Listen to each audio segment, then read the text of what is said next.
Good morning to the lecturer and my fellow classmates. So, before I start my speech, let me ask you all something. Take a moment and think about the last time you opened Instagram or TikTok. What did you see? Perhaps a friend's dream holiday, a stranger's flawless skin, or a classmate's exciting new internship.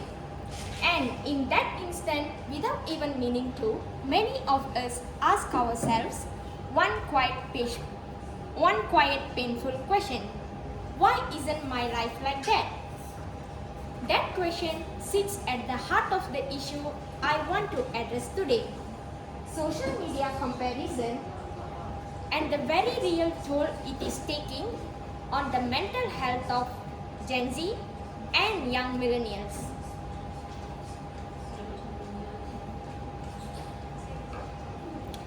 So let us be clear about the scale of this problem. Gen Z now spends more time on social media than any other generation, averaging over 3 hours a day, states by the Global Statistics in 2026. And research shows that the more we scroll, the more we compare, and the worse we tend to feel. A 2025 survey of young people aged 16 to 24 in the United Kingdom found that 91% of young women reported that social media negatively affects their mental health, and the same proportion said that they felt unsatisfied with their own lives after comparing themselves to others online, cited by North American Community Hub in 2026. This is not just a Western phenomenon. A study of 390 young people in the Klang Valley found a significant link between social media addiction and depression, cited by the International Journal of Research and Innovation in Social Science in 2025. While researchers in Selangor documented the same pattern between social media addiction, stress, and loneliness among local university students by Malaysian Journal of Public Health Medicine in 2024. So, this issue is happening here in our own state, among people just like us. As future teachers, this matters even more because the students we will one day guide are growing up immersed in the same comparison culture, often with even less awareness of how it shapes their self-worth. So, why does comparison affect us so deeply? Psychologist Leon Festinger explained it in 1954 through what he called social comparison theory. We naturally judge our own worth by measuring ourselves against other people. The problem is that social media has turned this instinct into a non-stop competition. Every post is a highlight reel, filtered, staged, and also carefully curated. When we hold our messy, ordinary Tuesday up against someone else's curated best day, we are not making a fair comparison. We are comparing ourselves upward against an illusion. And recent research confirms that this kind of upward comparison consistently predicts greater anxiety and also a lower self-esteem, particularly around appearance, cited by Frontiers in Psychologists in 2024. So what happens when we do this every single day? We stop feeling grateful for what we have and start feeling as though We are falling behind. We lost sleep, scrolling long into the night. Quietly, many of us begin to believe that our worth depends on how our lives looks next to someone else's feet.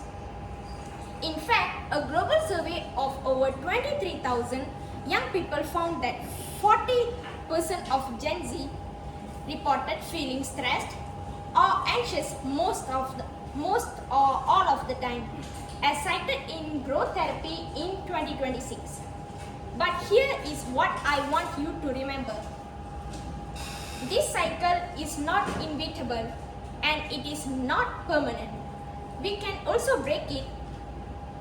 First, we must build our own digital literacy by learning to recognize a highlight reel when we see one and reminding ourselves that nobody posts their failures, arguments, or even their bad days. Second, we must practice intentional rather than automatic scrolling. Before opening an app, you ask yourselves, what am I hoping to gain from this right now? If the honest answer is nothing, then put the phone down. Third, our institutions matters. Universities and schools, including our own, can integrate digital well-being into the curriculum as a core life skill, taught with the same seriousness as financial literacy or even first aid. As training teachers, we are in a unique position. The habits we build today and the awareness we demonstrate are the same habits and awareness we will eventually pass on to our future students. Finally, and most importantly, we must rebuild real human connection. Call a friend instead of liking their post. Meet for coffee instead of watching their story. Genuine relationships, not curated ones, are what truly protect our mental health. I'm not asking you to delete your social media accounts today. Social media is a part of our world and it is not going anywhere. What I am asking is that the next time you catch yourself comparing your behind the scenes with someone else's highlight reel, you pause and ask yourselves. And remember this. What are you seeing is a performance, not their whole story. Our generation does not need to compare less in order to be enough. We are already enough. We simply need to stop measuring our worth using someone else's ruler. I think that's all from me. Thank you.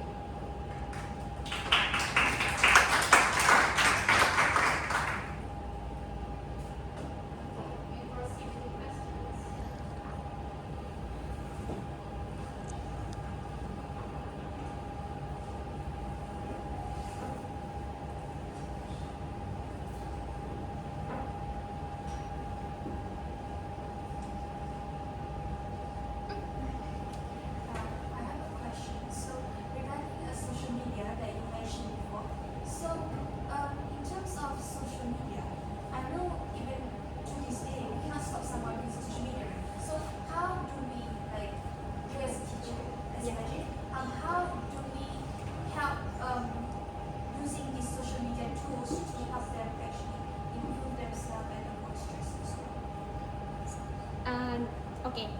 First of all, as future teachers, we must advise our students to limit their screen time, and then they have to see posters and things like related to educational.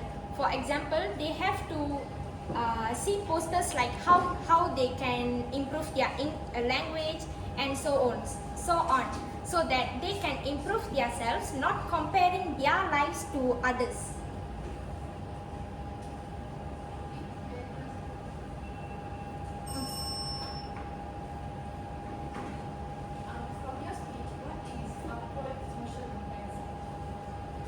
So in my speech, upward social comparison means is we are comparing ourselves to others who are better than us in online. For example, we will be comparing ourselves, those are wealthier than us, those are attractive than us, or even those are more famous than us.